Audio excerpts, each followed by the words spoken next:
Hello, welcome to our jiu-jitsu lesson for today. We're going to continue working some stand-up drills that you guys can practice at home and incorporate some clinching techniques and some striking techniques and see how they kind of blend together. So we did the pummeling drill the other day. I want you guys to start off with repeating that. So pummeling, we each have an underhook position, okay? And the goal is for us to get a double underhook position, okay? But at the same time, my partner is going to try to be doing the same thing. So as I make my space here, he inserts his arm and we change head position. All right, so once you start to get the flow with your partner, I want you to pick up the speed, move your feet around, and you should really be able to get a little bit of a workout here. Set the timer for 2 minutes to start. Maybe add another minute, like if you're really feeling good.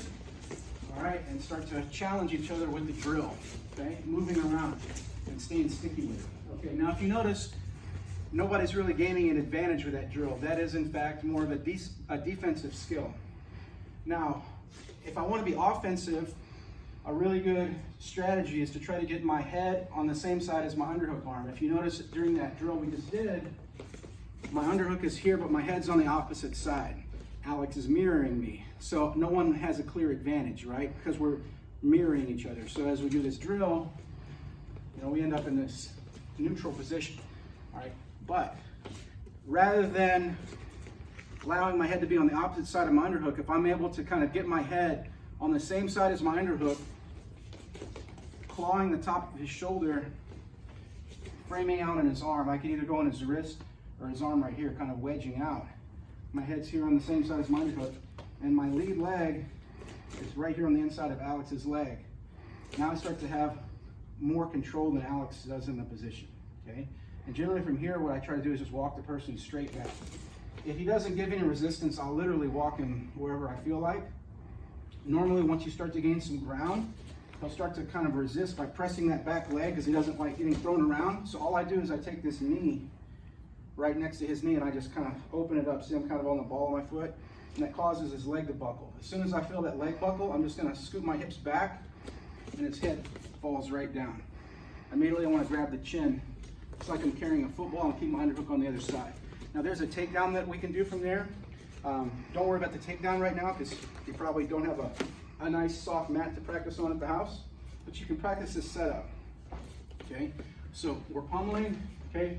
When I'm ready to go, this hand's gonna go for his elbow and I start to push myself over, boom, and then start to drive forward. When I'm driving forward, the reason that I want this leg between this little triangle right here is to stop Alex from hip throwing me, because here he can't get his hips in front of my hips, right? If I'm like this, he can just turn his hips and launch me, okay? So probably I have 70% of my weight on my back leg, and I'm driving. I feel that resistance, I buckle, and just back up, okay? I just pulled down a little bit with that underhook arm, but it's my hips moving back that causes that head to drop. When I wrap the head, going for the chin with my elbow tucked in, he shouldn't be able to lift his head up, all right? If I wrap too deep, he can look up to the ceiling and he's gonna be on my back. All right, so it's a simple move, but I find it very useful. From the pummel, over here, head, driving him, boom. All right? Now, what if Alex has underhook on me and I'm not able to get my head on the same side? See how he's kind of leaning a little bit to the side? So because he's kind of heavy on this arm, it's hard for me to boost his weight up and shift my head to the side that I was just showing you guys. So here I'll use more of a defensive move where I'll use my overhook on this top arm. When I'm overhooking, kind of the idea is to elongate his underhook. He's real strong when he's pulled in like this. So if he's grabbing the top of my shoulder, for example, he's really starting to control me. But if I can kind of stretch him and make that underhook long, you lose a lot of his power, okay? That's one of the ideas here. So I feel like he's heavy here.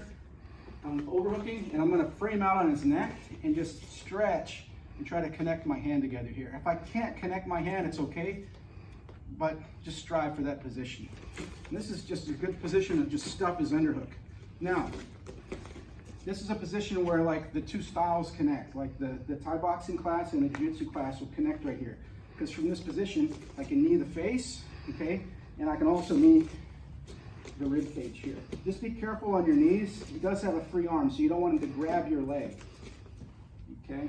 So whenever you're throwing a knee, you want to point your toe and keep your heel to your butt, especially like if you're kicking him in the body. So when I point my toe and heel to the butt, it creates less of a handle for him to grip.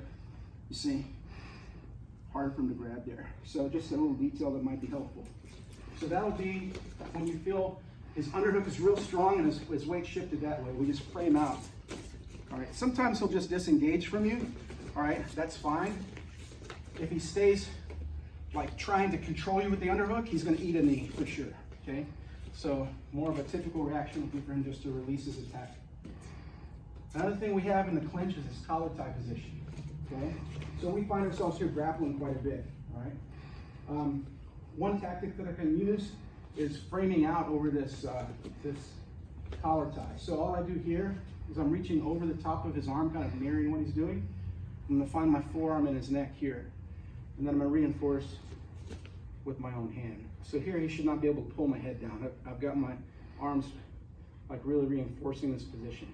When I do it, it's important I don't use this hand. Here it'll easily pass my arm to the side and be on my back.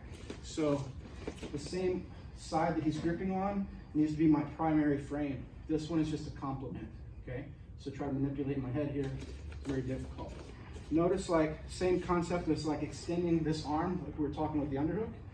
When the arm's extended, he has a big exposure here in his rib cage. So what I would suggest here is just a knee right to the ribs, and probably pretty easy to break a rib from that position because he has no padding right there.